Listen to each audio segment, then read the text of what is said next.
Welcome to Evidence-Based Programs, translating from in-person to virtual delivery. Glad you could join us today. We'd like to introduce ourselves. I'm Ann O'Sullivan. If you can go to the next slide, that'd be great. I'm Ann O'Sullivan. I work with Emory University and with Maine Health on evidence-based programs aimed at older adults and at caregivers of people with dementia. Kirsten? Hi, Anne. Thank you. I'm Kirsten Dorsey. I'm an occupational therapist, and I am a program manager for the Matter of Balance program at Maine Health. And I'm really excited to be able to present with you today. So our goals today are really to offer you both some perspectives and some cautions about translating evidence-based programs into a new format. And the programs we'll be talking about have been translated with our great deal of effort into a virtual format.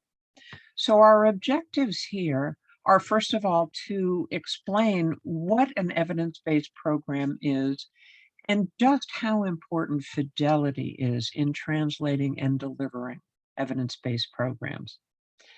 So we're also going to talk about translation criteria, the strategies that we used in the programs that we have worked with, both of which are highly appropriate to be delivered by occupational therapists. And then to think about, how does that apply to clinical practice? What do you have to do to incorporate evidence-based programming or evidence-based interventions into clinical practice? I also want to take a moment here just to stress that we're not suggesting that you translate a program that you may currently be using. There is a formal process for making changes to any evidence-based program, and often it involves working with the owner of the intellectual property of that program and involving the program developer. We're here really to teach you about the process that we went through. And then if you do feel like you have a program that you're using that could perhaps be translated to reach a new population or be changed in any way, we're just going to encourage you to reach back to that program developer and work with them on seeing if your idea is something that's able to be done. So let me advance our slide. We want to talk a little bit about what makes a program an evidence-based program. Why is that important? The information I'm going to share with you about evidence-based programming comes directly from the Evidence-Based Leadership Collaborative website. They're known as the EBLC. And that organization includes 15 programmatic and organizational leaders that represent 19 nationally recognized evidence-based programs and 6 community-based organizations that provide evidence-based programming. Evidence-based programs are programs that have been rigorously tested in controlled settings. They have been proven to be effective, and they've been translated into practical models. The programs have been tested by outside organizations, not just by the program developers, and that really helps to validate and verify their outcomes and results. Both of our programs that we're going to be talking to you about today were researched and evaluated, and we have proven that the outcomes are due to the intervention itself. The research can be qualitative as well as quantitative, and often the results of the research are published in a peer-reviewed journal and submit to research organizations for review of that research. So they're kind of continually researched over time, and hopefully in hopes that you do still receive those same results over time. With our programs, the users are trained to offer it correctly, and it is offered in a predictable format, follows very strict guidelines. And the core elements to our programs are identified very clearly, and they are strongly suggested and expected that they will be adhered to in the dissemination of our programs. So why does evidence matter?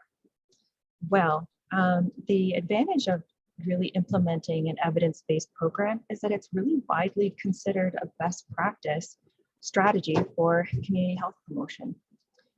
Evidence-based programs can add value in many ways.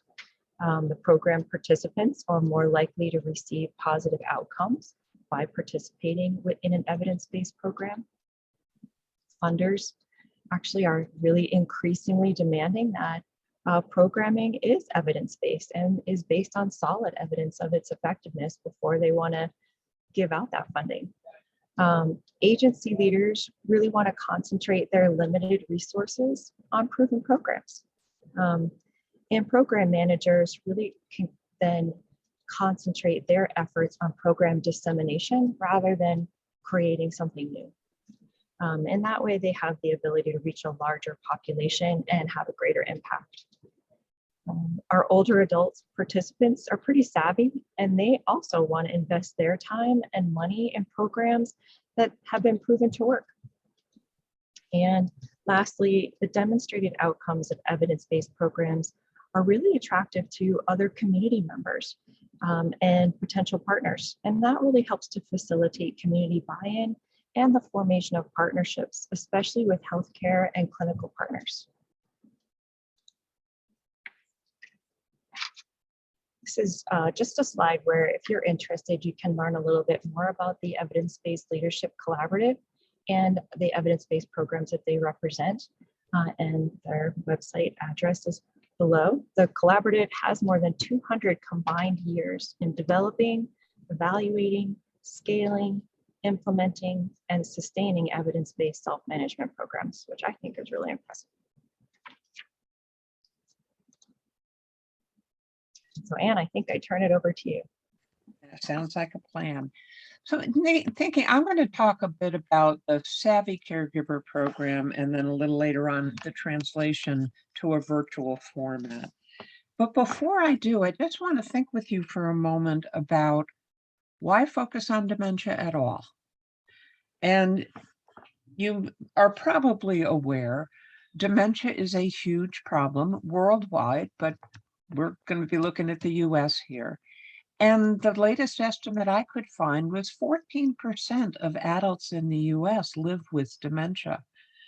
And that means there's also 11 million family, which means unpaid, caregivers, providing 15.3 billion hours of care a year, which, if you had to pay them for it, would be about $257 billion a year.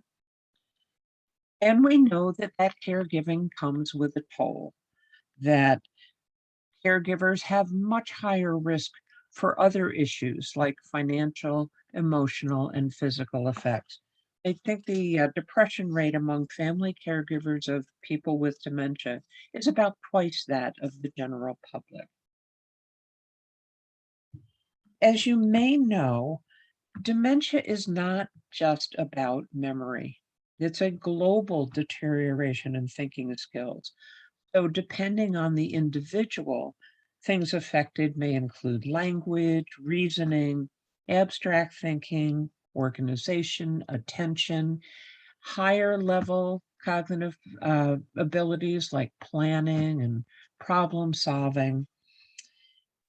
The other thing to be aware of is that dementia changes how a person is able to handle what's going on around them or inside them. So what the stimuli are. They tend to develop a lower tolerance for stimulation and lose the ability to learn strategies to manage when things are becoming overstimulating, which leads to behavioral symptoms, what are known as behavioral and psychiatric symptoms of dementia, or BPSD, is one piece of terminology you may hear. The behavioral responses, which can often be some sort of agitation, negative, difficult response is one of the biggest stressors for family caregivers, as well as being, I'm sure, unpleasant for the person experiencing them. And in fact, behavioral responses, negative behavioral responses, are the greatest risk factor for people needing to leave living in their home and community and move into a residential setting because the caregiver is unable to manage what's going on. So if we are able to help caregivers understand how dementia affects a person, and then to help them learn to anticipate and manage what may lead to negative responses, or taking a clinical approach, and then find ways, this is key, and this is where we have such a skill set to bring, find ways to help the person engage in meaningful activities. Because it's been shown again and again that if people can have their situation managed and become engaged in things that are taking their focus into the activity, they don't feel confused. We see a great reduction in those behavioral responses. And not only the person living with dementia, but the caregiver have a better quality of life and better outcomes. You go to the next slide. Thanks. So Savvy Caregiver, you may be familiar with this. It's been offered in Maine for quite some time, is an evidence-based psychoeducation program for family caregivers of people living with dementia. So I want to explain what a psychoeducation training model is. That is actually an evidence-based framework for training. And the strategy is adults learn really well in a psychoeducation program where information is provided. They then have the opportunity to go try things out. And then they come back and they get feedback and they problem solve how they might adapt their responses further going over time. This program really emphasizes skills and self-efficacy. So people really feeling that they can manage the situation. And it's highly interactive.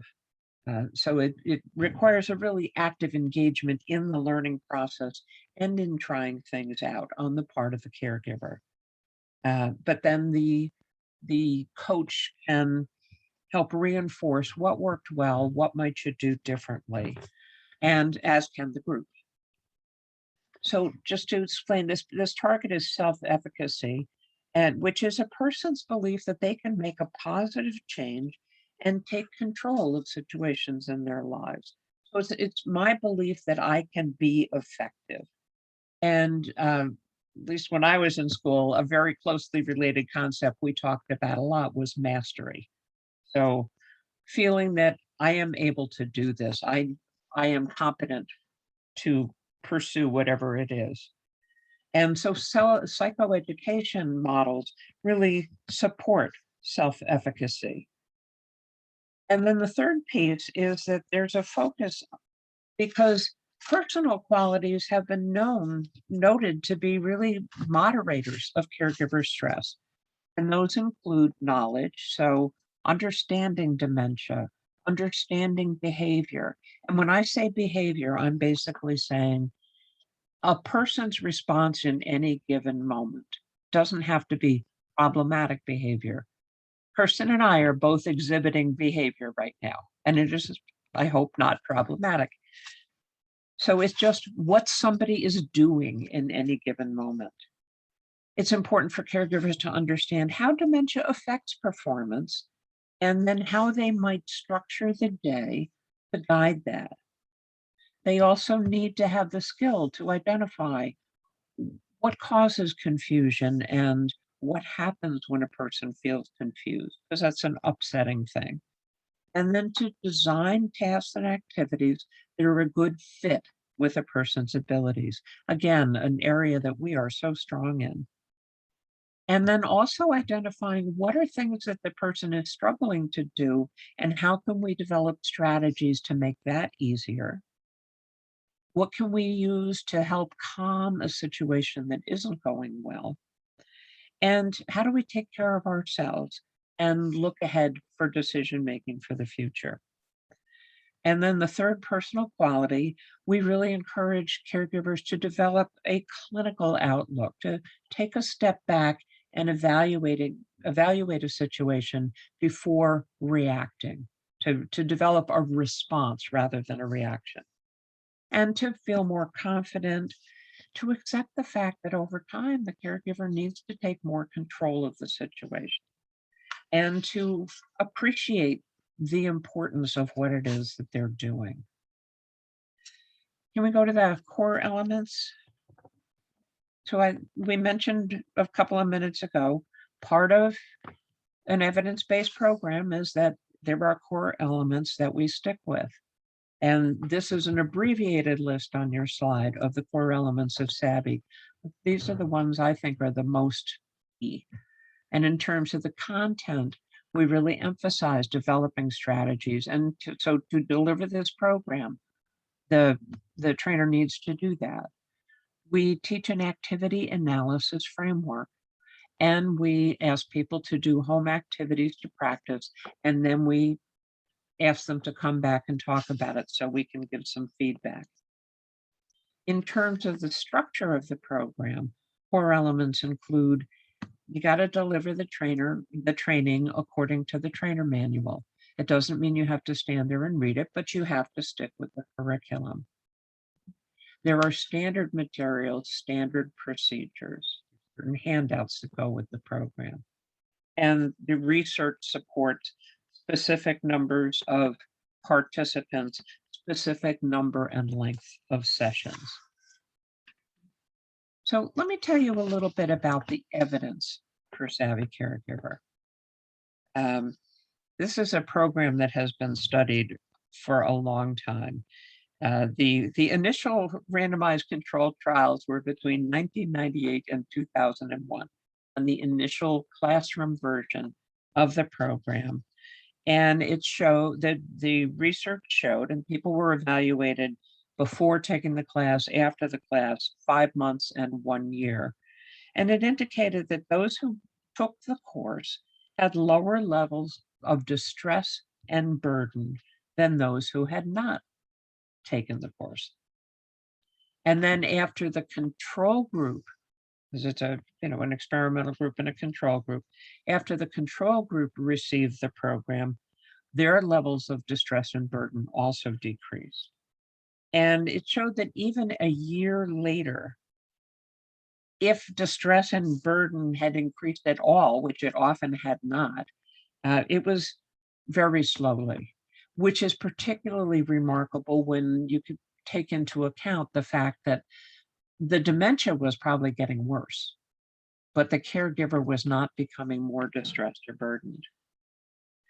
In, 2008 and 2011, Maine got a couple of Administration for Community Living grants to look at how did this apply in a more rural area. And at the end of the evaluations, 94 to 99% of the participants agreed or strongly agreed that they had gained knowledge, skills, and confidence as caregivers.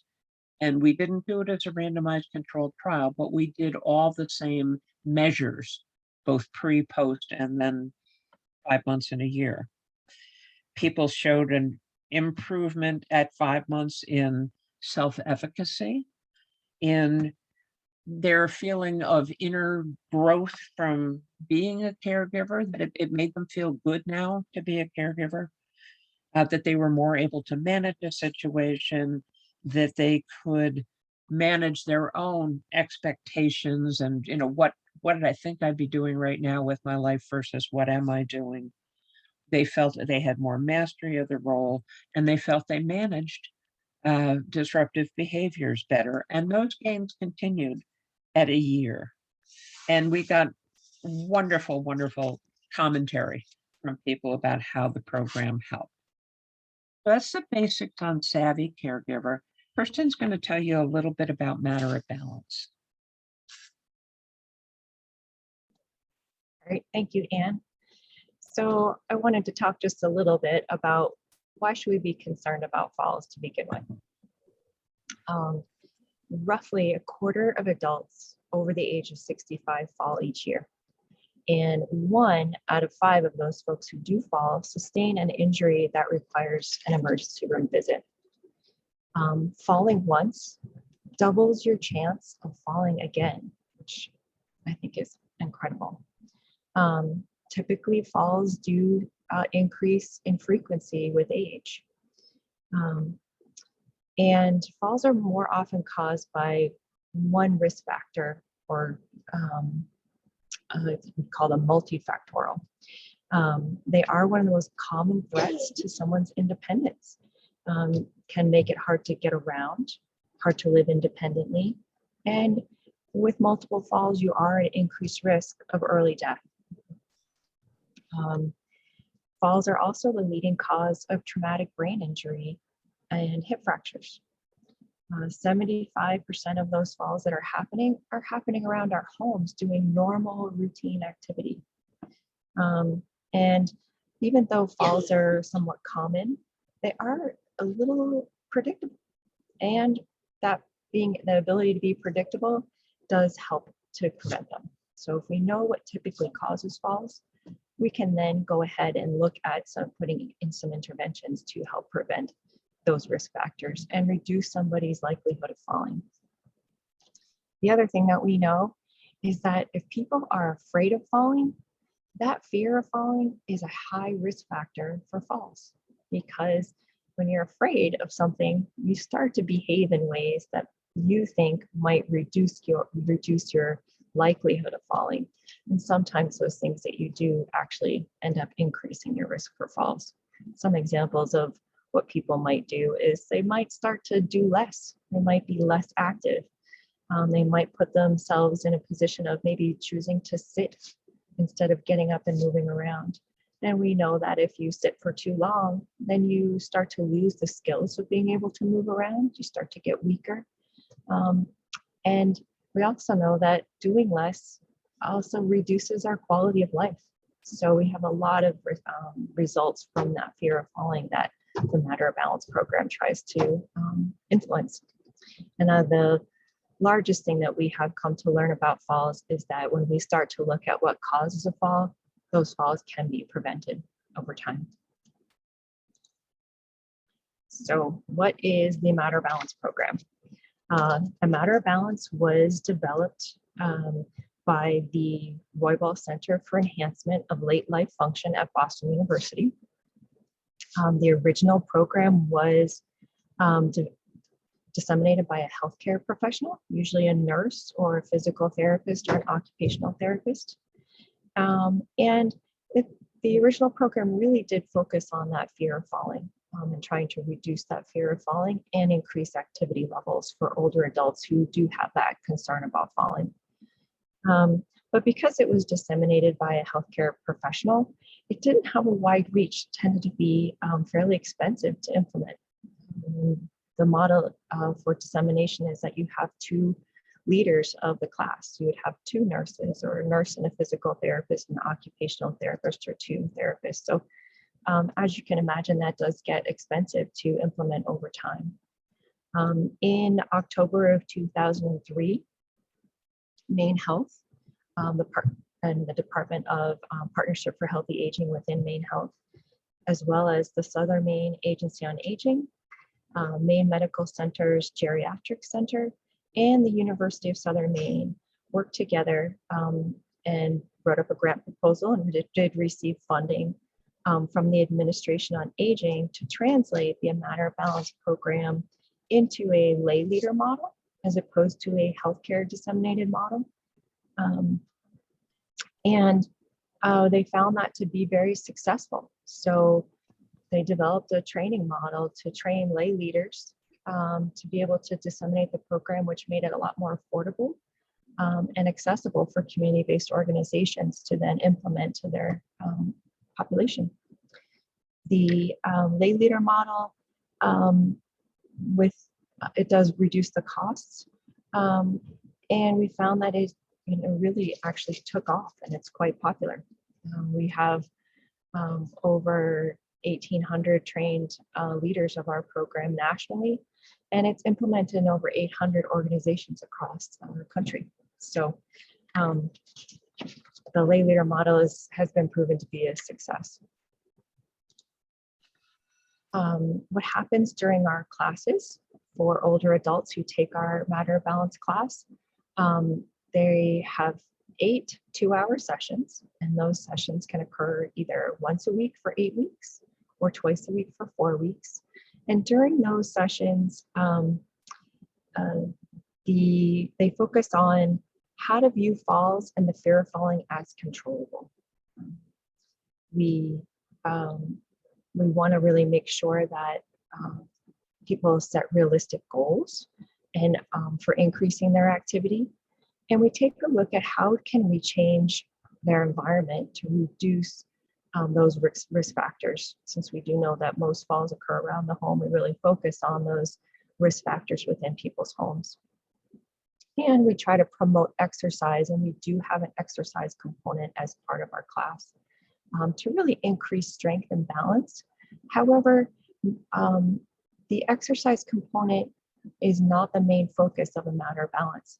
We really we stress a cognitive restructuring approach, which takes a look at how people feel and think about falling and how those thoughts and feelings affect behavior. And then really kind of take a look at that behavior and question it and say, well, is this really a smart choice? Is this really resulting in the outcome that I want? For example, if people are afraid of falling and they decide that they're not going to be active, once they start to realize that inactivity is such a high problem and such a risk factor for increasing their likelihood of falling, most people say, oh, I guess my behavior isn't having the result that I was hoping, and then can start to change behavior and possibly increase activity levels, which would increase their strength, and they will have those challenges to their balance, which helps them improve their balance. The Matter of Balance classes are intended for folks who are concerned about falls and possibly have had a fall in the past. They are tending to restrict their activities because of that fear of falling. Also, it's for people who are age 60 or older, typically. And they do need to be community dwelling and have the ability to problem solve, because the material is progressive. So what people learn one week is used the next week and all the subsequent weeks. So having that ability to problem solve is really important. And mostly we really want to work with folks who really do have identified that, I think I might have a problem with my balance. I am really concerned about this fear of falling. Folks who maybe don't think they have a problem tend not to enjoy the class or stay with the class. So it's usually geared for folks who have identified in themselves that issue of the fear of falling. So what happens during our classes? We focus on using a variety of activities to reduce the fear of falling and to teach fall prevention strategies. Activities include this list here: group discussion, problem solving, skill building, assertiveness training, some exercises. We watch a couple of videos, and we really encourage a small group participation class so that people can help problem solve together the issues that they're facing, and they learn from each other that they have a shared concern and can really support one another and offer really excellent solutions to try to help support one another in changing their behavior. And so we also follow a small group participation model, and we have found that 8 to 12 participants in a group led by 2 facilitators is sort of the right size to have that conversation and connection evolve during the classes. And participants hopefully through our class learn to view falls as controllable. They learn to identify common risk factors that contribute to falls. They set goals for increasing their activity level. They make changes to reduce their fall risk at home and start to implement exercise to increase their strength and balance.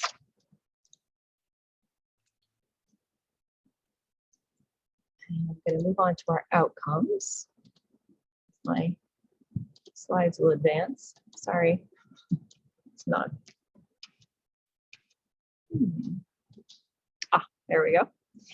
So our outcomes for a matter of balance are pretty predictable. We do collect a pre and post survey, which asks our participants about some of their thoughts and behaviors around falls. We also look at the idea of self-efficacy.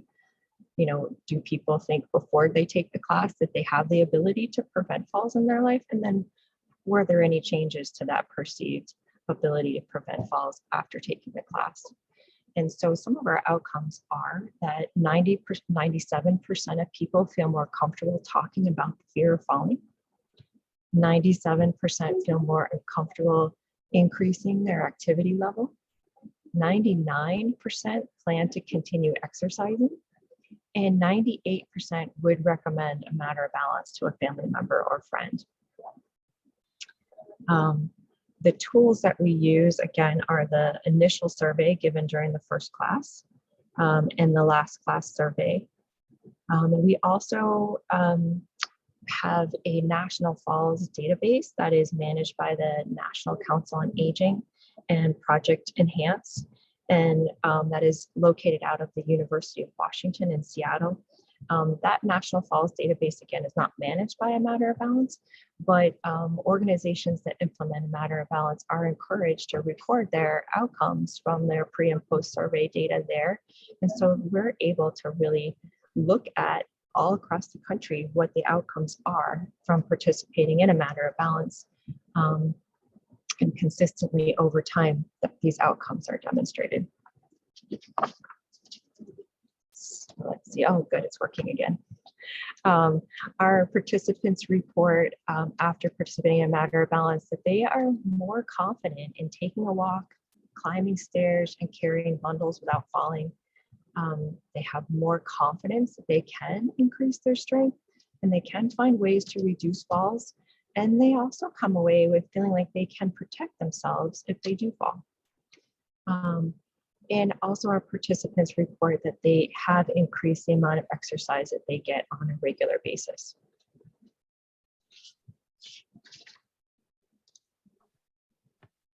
Well, and I'm going to turn it over to you. Fair enough.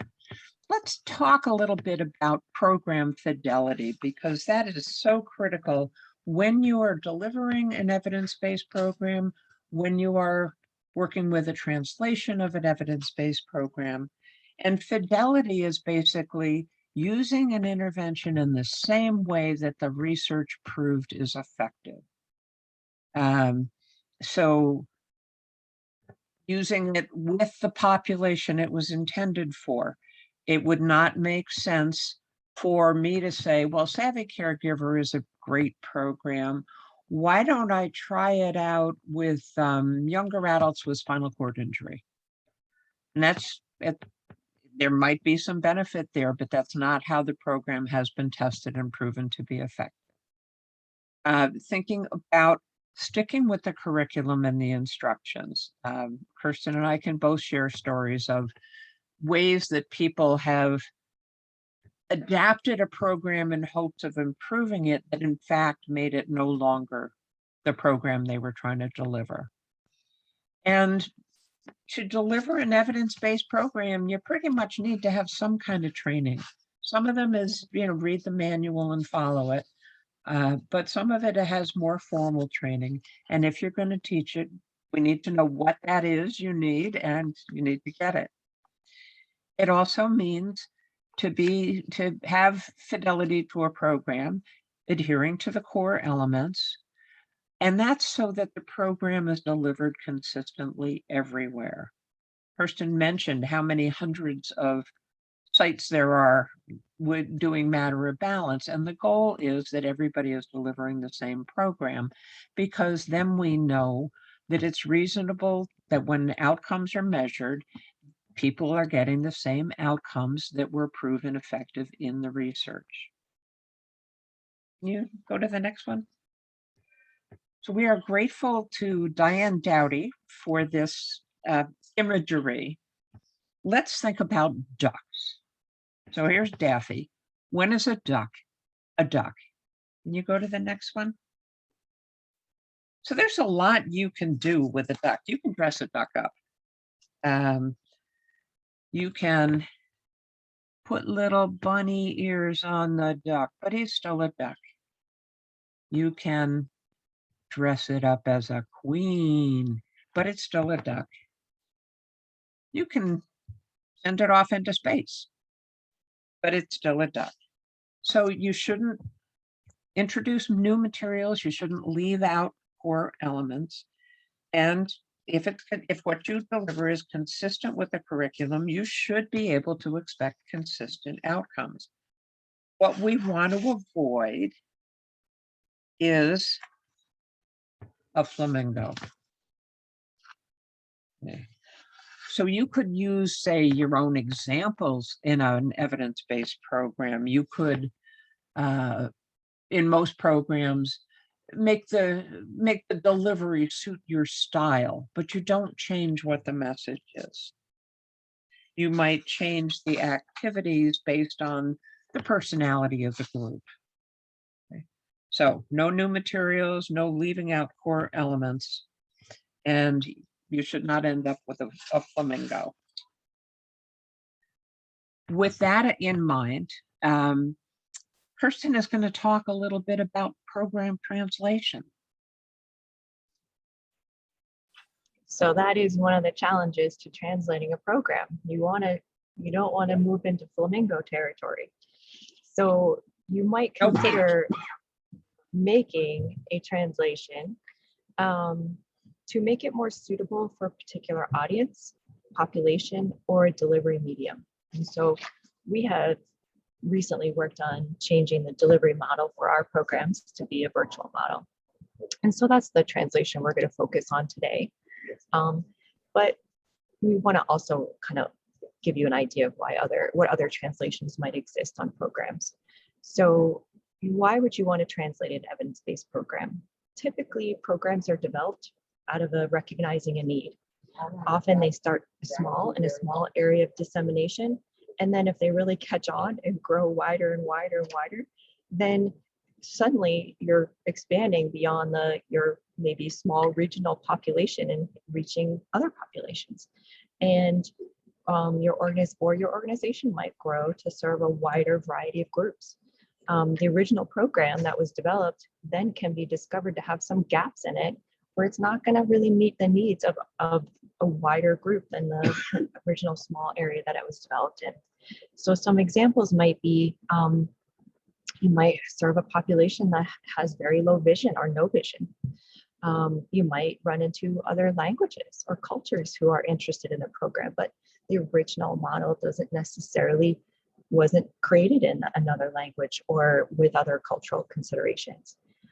Or you could have all of those three things together, right? So you want to make sure that as you are looking at altering or translating your program for either a language translation or a cultural translation or a low vision translation, that you're really adhering to the fidelity of the original program, so that the changes that you make aren't changing the core elements, but are feeling a lot more inclusive and accessible based on language, culture, or abilities.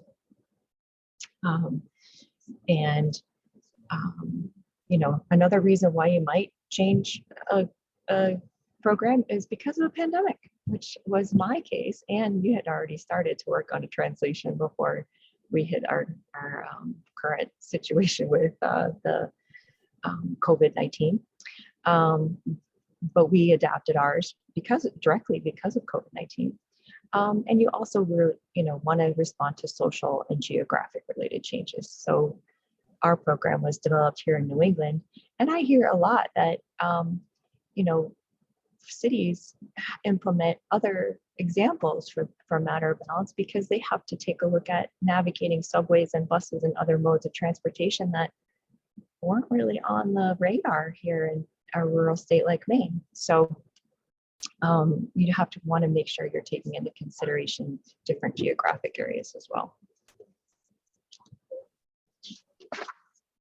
So we've touched on fidelity, and why do we need to maintain fidelity when working on a translation? Well, if you have an idea of a way to translate an evidence-based program, you really need to circle back around and talk with and work with the program developer.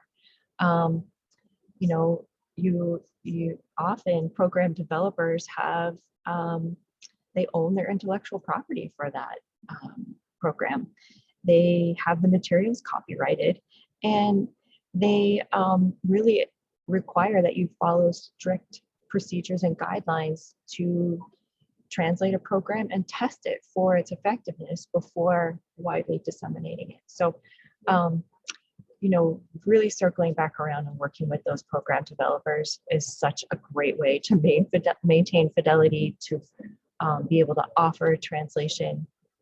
And usually program developers are very, very interested in and want to work with you if you have an idea about how to fill a gap in their program. So it's really important to approach program developers knowing that they are going to want to hear you out and learn about how their program can be better if you have a good idea about it. So make sure that if you do want to translate or make any change to an evidence-based program, that before you do it, you loop back around and work with the program developer.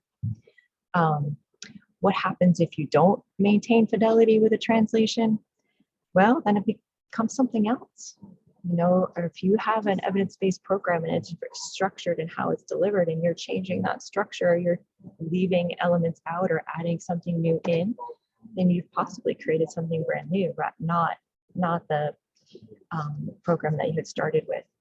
And then by changing an element of that program, the outcomes really can differ significantly. And you can't, with any confidence, tell your patients or the people that you're working with that the outcomes that you thought you might get really have any evidence behind them to receive.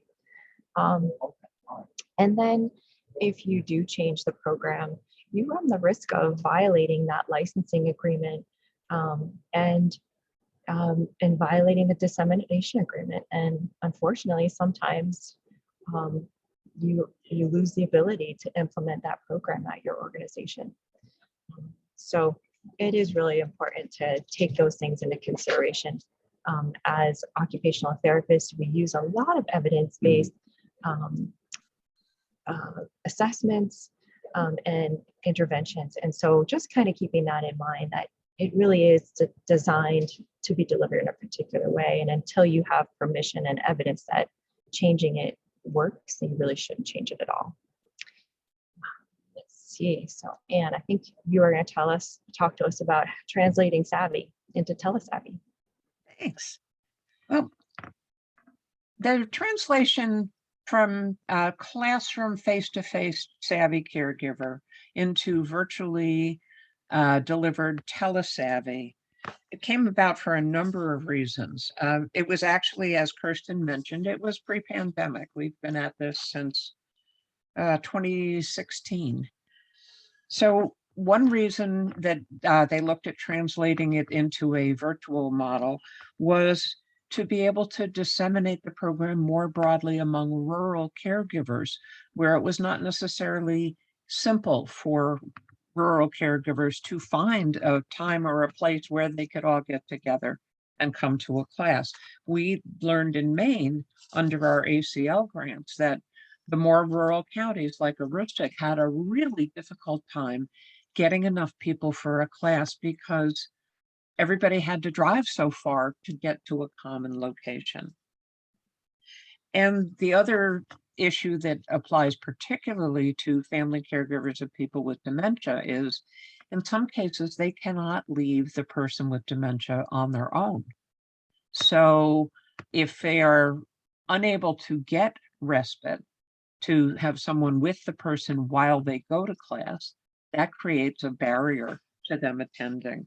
Whereas if they could take the class in their own home where the person is, that opens up some options for them.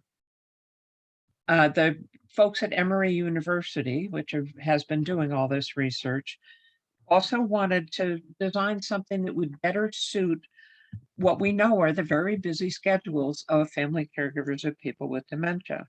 So rather than having a chunk of classroom time once a week, they incorporated short daily video pre-recorded lessons that people could watch in their schedule, and then a once a week live interactive synchronous group meeting. It also really opened up some options in terms of the daily videos were recorded by people with incredible credentials and expertise in their topics. And there's no way you could have gotten them to show up once a week for ad infinitum to keep doing these talks, but because they're recorded, people can get the benefit of them again and again. So that back in 2016, this program was piloted in the Veterans Administration and showed promise in the pilot in terms of positive outcomes. So in 2017, a large National Institutes on Aging grant was received to refine the program and do a randomized controlled trial, which is where I got involved in it. They gathered a lot of input from experienced, savvy trainers and other folks, and then designed a program. The program runs over 43 days. The goal is 6 to 8 caregivers in a group. I've done as under the randomized controlled trial, I've done as few as 3, which is too small, and as many as at 1.13, which I thought was a little big. So that 6 to 8 is sort of the sweet spot, and that's where we're really showing the program effectiveness. And they get these daily videos they watch on their own schedule, and then the weekly synchronous sessions where we all get together and a facilitator is there. And that's where we do that psychoeducation piece I talked about how did it go? What did you try? How did it work? What might you do differently? What do you think you were seeing? And some new information is also delivered. So in this RCT, they actually had 23 cohorts of 15 eligible caregivers each. So a total of 261 caregivers participated. And they had the active group, the people who took the course right away. They had what they called an alternate program group who took a healthy living class, and then 6 months later took telesavvy. And then they had a usual care group. And caregiver well-being and mastery were assessed at baseline, 3, 6, 9, and 12 months. You go to the outcomes slide. So interestingly, when the report was published on this, the caregiver burden, which was greatly relieved by the classroom version, improved more in the intervention group, but it actually wasn't statistically significant. There was an improvement, and the theory behind that is that one of the strongest correlates, according to research, of caregiver burden are things like connections with family and social support, which is something that is mentioned a little bit in telesavvy, but it's not a heavy emphasis. So that maybe offers some opportunities for the future. More than half the active group also reduced their anxiety scores, but it was not statistically significant. So we know it's there, but we have to say it was not found. But what's really interesting is that while the number of BPSD, the behavioral and psychological symptoms of dementia, was similar across all the study groups, the caregivers who got the intervention improved in their responses.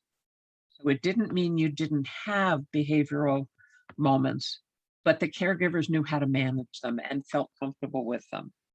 And it had a really large effect on caregiver mastery, which is a key to stress reduction and outcome improvement. Kirsten, you want to tell us about translating matter of balance? Sure. So our translation occurred because of pandemic. In fact, all matter of balance in-person classes came to a very abrupt halt in March of 2020. And in March, we thought, oh, let's just be closing down for a week or two, and then everything will get back to normal. And it became pretty quickly apparent that that really wasn't the case. And so as the world was learning about how we needed to adjust and adapt to the pandemic and its effect on older adults, especially, we were learning about, well, how do we continue to prevent falls for this group during this time? So we had a quick pivot, so it really became, it came out of being asked multiple times by people who were familiar with matter balance, had been offering matter balance for quite a long time, reaching out to us and saying, all right, can we offer this on Zoom? Can we just start up our class where we left off in a virtual way? And we said no initially, because we knew that any change, especially even to the delivery mode of a program, could eventually, really have very big changes on the outcome of the program. So we knew that if it was going to be changed, it needed to be studied first. And then it needed to be disseminated the same way across all the organizations who were delivering it.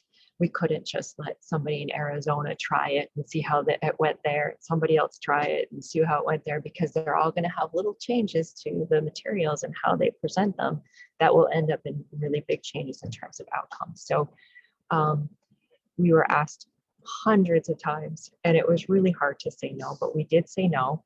But people asking us really was the inspiration for why we decided to try it and see if it would work. And we worked very closely with the Evidence-Based Leadership Collaborative, all of which most of the folks in that group were being faced with the same question for their programs as well. So we did, so that's the why, that's why and when. It was spring of 2020 where all of it started to come into being. And we were very fortunate at Maine Health to still have so many of the folks who translated the program from the clinical model to the lay leader model still accessible to us to help us with this translation for delivery format. So we were very lucky to be able to loop back in some of those original folks who worked on that lay leader model translation for this translation. And Maine Health does own the intellectual property of that translation. So fortunately, Maine Health was amenable to us trying a virtual delivery. We did have to present that to Maine Health and the legal department to make sure it was something that they were okay with us trying. And so in May of 2020, we really started looking at curriculum changes, if any, for virtual delivery. Again, because our program was so used to being delivered in person, what are some of the things that we did in person that we could still do virtually, or what needed to maybe change in terms of small group work or large group work or brainstorming or some of the other activities that are pretty common in the Matter of Balance program. So we looked at curriculum changes from May through July. We launched our first pilot in July. We worked with two partners for that. They did one class, and that pilot was what we learned what we did not know about what we thought we knew. And so the learnings from that small pilot influenced the delivery and the approach of the larger pilot, which ran from September through November of 2020. The larger pilot outcomes very closely reflected the outcomes of the in-person class. And so we then felt like we could move forward with disseminating the virtual translation. And we began training our, what we call master trainers, who implement the program at different organizations in January of 2021. We are still in the process now of collecting data. And we are working with the National Council on Aging so that we're not the only ones assessing the outcomes of the program, that we have a third party that is looking into it. And because we started training implementers of our program in January, we're going to start really looking at outcomes probably in March of 2022, so that we can kind of capture outcomes for an entire year of the virtual dissemination to really, again, compare outcomes to make sure that it's effective. We did have to make some changes to our program. We didn't change a lot, but we did change some things. And one was we realized that we needed to increase the length of our program by 1 additional session. So our virtual program is a 9-session program, as opposed to the in-person program being an 8-session program. And we realized we added that additional session to help level the skill set of the leaders of the program and the people taking the program, so that they can become more familiar in that platform before we even introduce any of the curriculum material, so that each subsequent class, the focus can be on the material rather than learning the platform, having that take up so much of their attention. So that is one of the larger changes to the virtual program as opposed to the in-person program. However, it is matter balance in the virtual space is still a cognitive restructuring program. We still work with groups of 8 to 12 individuals on that platform. We still have 2 leaders, 2 lay leaders that are trained to lead the program virtually. And people still discuss, share, problem solve, and work on increasing their activity levels, even though we're joining virtually. And so the core tenets of the Matter Balance program really have not changed. Our pilot, the second pilot, which was our larger pilot, we did work with 3 partner organizations in 3 states. Is Massachusetts, Chicago, and California. And they were able to recruit 11 of their partner organizations. We ended up training a total of 43 lay leader coaches to implement the virtual classes. And those 43 coaches ended up completing 14 overall pilot classes. There were a total of 114 participants in those classes. And 3 of the classes that tried to start never got off the ground either, because they couldn't recruit enough participants. And one of the issues with that is it was finding participants who had the technology and the comfort with the technology to join a class. We learned quite a bit from the classes that didn't run as well as the classes that did. So really interesting to run that pilot.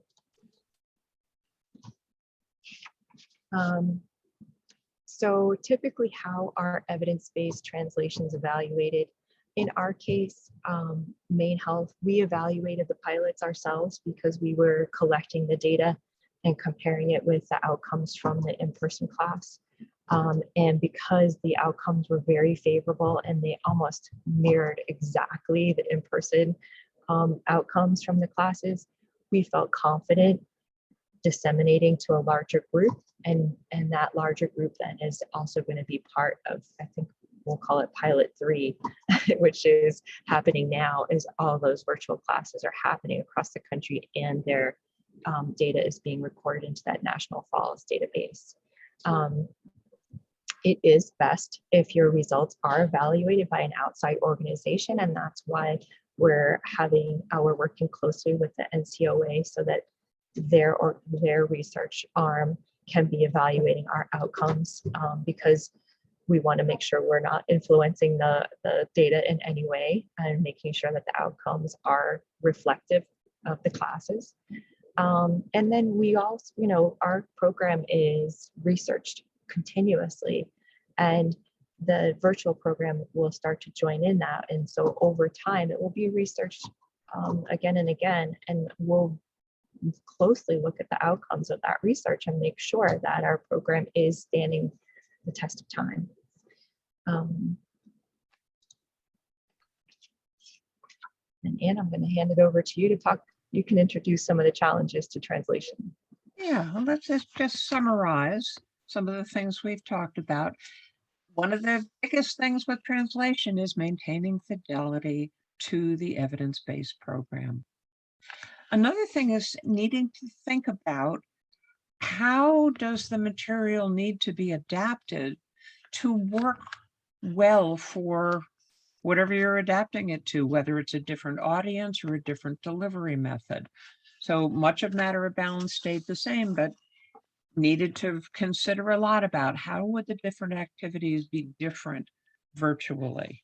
Likewise with Telesavvy, what were ways to get points across given the virtual format? Need to do that testing that Kirsten just talked about, and really important to create partnerships for offering the program, evaluating the program, and analyzing results. But there are a few opportunities we could talk about. I see creating partnerships as an opportunity. I think that's a great thing to do and has a huge ripple effect in terms of positive effect. Opportunity to expand the access to the program. And sometimes that happens in unexpected ways. Like we figured out in both programs that, gee, if somebody couldn't fill a class and somebody somewhere else couldn't fill a class, if it's virtual, perhaps there's a way for them to collaborate virtually on a class.